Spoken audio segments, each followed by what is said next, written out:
As Syria's army has succeeded in cleansing and regaining power in Al-Qusayr border area by eliminating the stronghold of Al-Nusra Front in Homs province, the foreign-backed insurgents in Syria seem to be trying to take the battle elsewhere.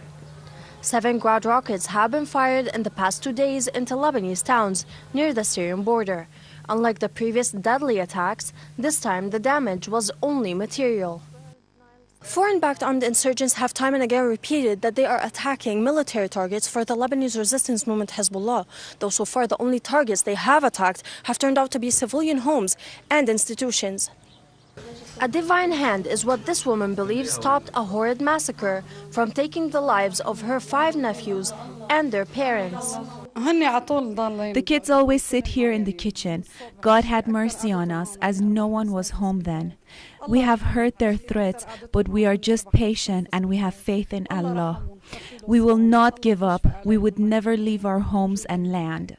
Prior to the attack, inhabitants of Hermel received phone messages which read the following: after Hezbollah, the Lebanese government and its traitor army have backed the Assad gangs, we, Al-Nusra Front and Al-Qusayr Military Council, have decided to transfer the, quote, blood battles into the heart of Lebanon. The statement added that dormant members of the so-called Free Syrian Army in Lebanon will begin to attack Hezbollah centers. This is a house, a civilian house. There's no rockets, there's nothing, there's no military base here. These people are losing a lot of spaces, a lot of place. So they are trying to threaten Hermel and to say to the Hermel people, to the resistance people, that we will scare you. Press TV moved on to speak to another family whose building was shaken when 1 Grad rocket penetrated through the kitchen wall on the 2nd floor, leaving this huge gap behind. We had a wedding for my grandchild. All my grandchildren were gathered. Over 50 kids in the building. Then a rocket was fired at us. Why are they trying to kill us? This is not a free army. This is a murderer army.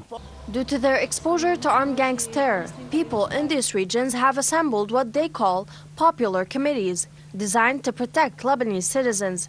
Though the Lebanese resistance movement has time and again pledged that it is not taking part in the battles going on inside Syria, Hezbollah MP Nawar Sahili retreated to Press TV his movement stands in supporting these popular committees, describing this support as a moral and patriotic obligation. They are fighting to defend themselves. You know, they tried 1 year or 1.5 years ago not to fight, not to get involved into what's happening in Syria.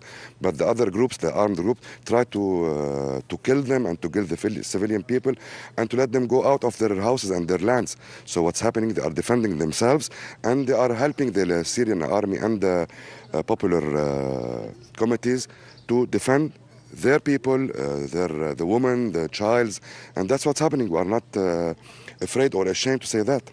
As a result of the continuous deadly attacks carried out by foreign-backed armed insurgents against Lebanese civilians, Lebanon's foreign minister has just recently pledged that Beirut will be filing a complaint to the Arab League over the armed opposition's violations. Altaf Ahmed, Press TV, Hermel, Northeast Lebanon.